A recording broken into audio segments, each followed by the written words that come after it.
Hi everybody, it's the Film Optimist here, and today I'm talking about One Ichi, the prequel to Ichi the Killer, which is based on the manga of the same name.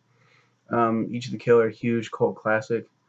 What I've noticed with prequels that come after films, they come afterwards, they can tend to fuck up those movies, ruin twists. So like it depends on how you watch these movies, and some people say, "Oh, they're called prequels for a reason." Watch the first, and then go and watch the prequel. I tend to negate that, to go against that. Watch a prequel first. I mean, if there's a prequel that already exists, I'm going to watch it first, and then I'm going to continue on. A prequel comes out later on, it's out of my hands, so I gotta watch it then. And going into this review, I thought, watching One Ichi first doesn't really ruin Ichi the Killer, but it kind of does, and I'll get to why here in a bit. But One Ichi, it follows the story of Dai, Dai, and Dai is like this badass fighter in school. He kicks people's asses, and like it starts out, it's very much like an anime.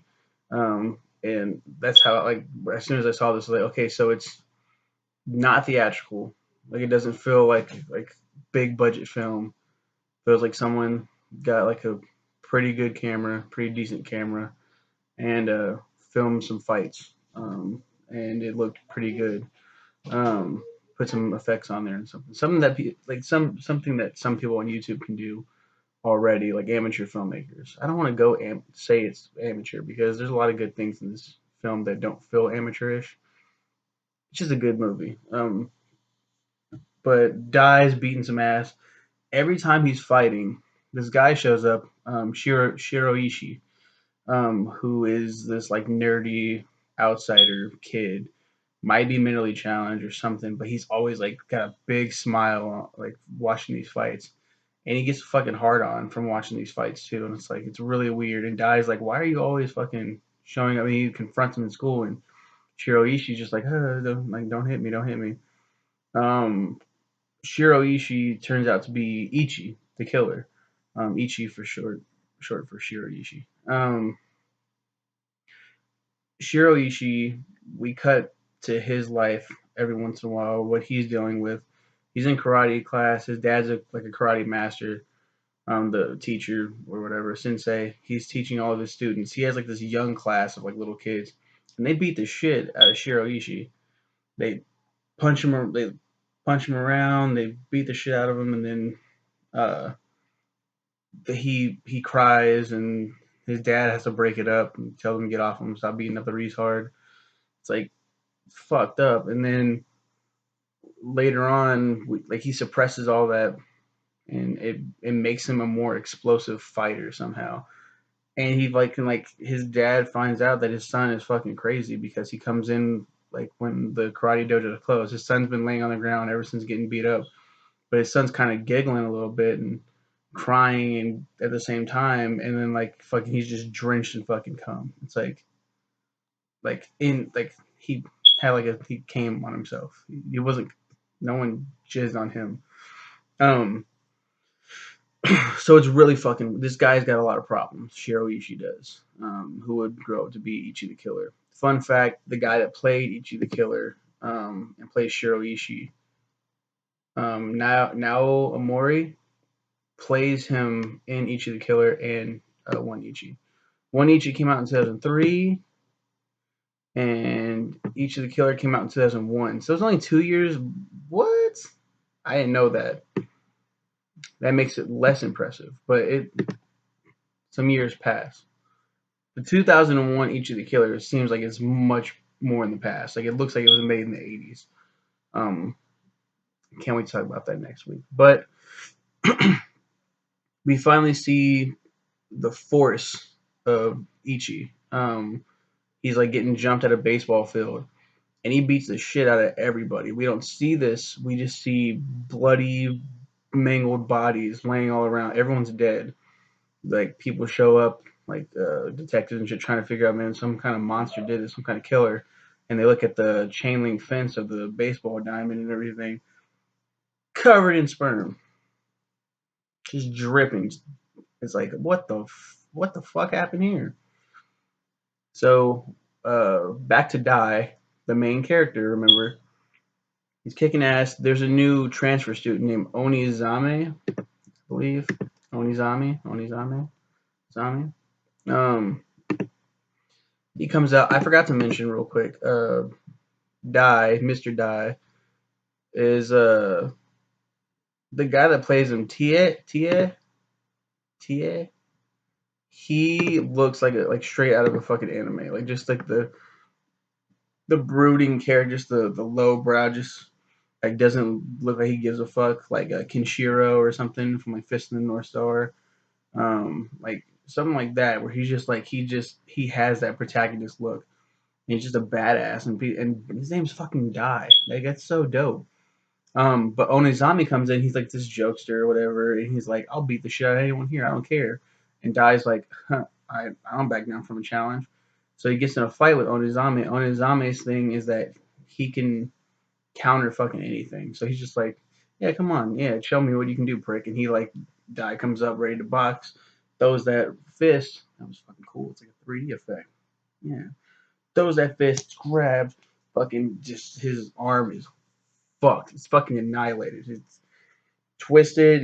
It's broken. Like he fucks his shit up, and he's just like does some weird shit, and it's like, oh man, this Onizami dude's no joke. Who can beat him? Who can? And Onizami's like, I'm here to fight the strongest fighter here, Ichi. And everyone's like, who the fuck is Ichi? Like, what? Do you mean Shiro Ichi? Do you mean the fucking nerd? Are you fucking crybaby? The guy that fucking the weird dude. He's like, yeah. And like at one point, Onizami is fucking some girl. I think it some kind of relation to Die. I don't remember what. It's not too important, but he's just like going like just got her up on the thing. He's just fucking going to town.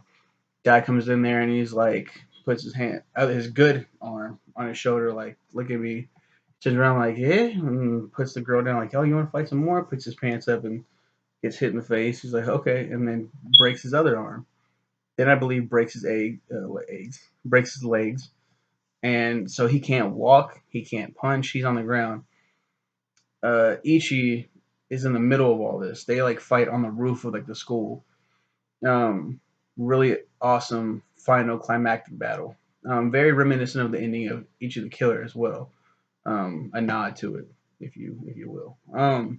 Ichi is fighting Onizami, or they're about to fight. He's crying and everything, but then like he unlocks his like pretend he lets his anger go.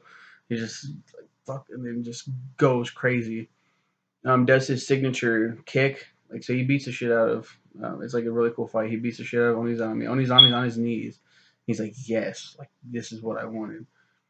He does this like crane, like this kind of crane kick where his like foot goes up and like comes down. I can't do it because I'm too fat, but it goes up like straight fucking up like this and like a split kick almost, just with one leg. Like just gets him right on his fucking head and it caves his head in. Looks really good. Blood. It's like think Glenn in The Walking Dead, but like yeah, he deserved that. Um, and they're all Asian, so I guess that's a good analogy, a good comparison. Um, but like just caves his head in. We cut to Ichi like loving it. And of course, it shows him shoot jizz, and then he walks off into the sunset. Meanwhile, Dai is just just crawling on the ground. This is the most emotion we've seen him have the whole film. He's just crying out, Ichi, fight me, fight me, fight me. Even though he knows he'll die if he fights him. Like his arms are broken, his legs are broken. Finally, a worthy challenger for this dude. He thinks the reason why he has that protagonist look with the low brow and everything is because he's so fucking bored. Like this isn't fun for me anymore. I do it because it's what I'm good at.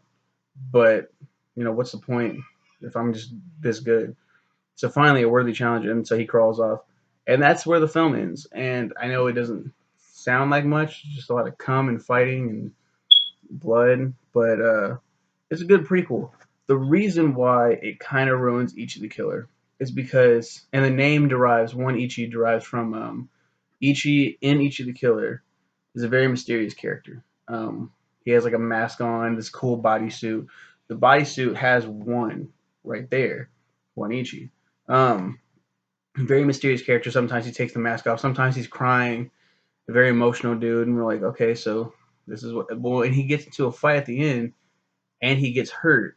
Like he gets like stabbed or whatever. He breaks down crying and just drops down and screaming, crying, and like, this is the big killer. This is the guy that we've been scared of. If you watch One Ichi first, you know that he's a big puss bag. So watching Ichi the Killer, you're like going into Ichi the Killer, you're like, this is what he grows up into. Maybe you can interpret it like, oh, he grows up and he's more badass and he's more like, yeah, he's still crying over shit, but it's not that big of a deal. And then he ends up reverting back to it. I mean, like I said, it doesn't really ruin it that much. There are other prequels that do more damning things. Like, are you fucking kidding me? But that's one Ichi. I'll be talking about Ichi the Killer next week, next Monday, and I can't wait to talk about it because that movie is a cult classic for a reason. Like that movie is more bloody. There's a lot of cum in that one too, but this one was more cum oriented. There's still blood, but lower budget, so they couldn't go too crazy like with the special effects they did in Ichi the Killer. This has been the Film Optimist. Comment. You know what to do, man. I mean, shit. Bye. I love you guys.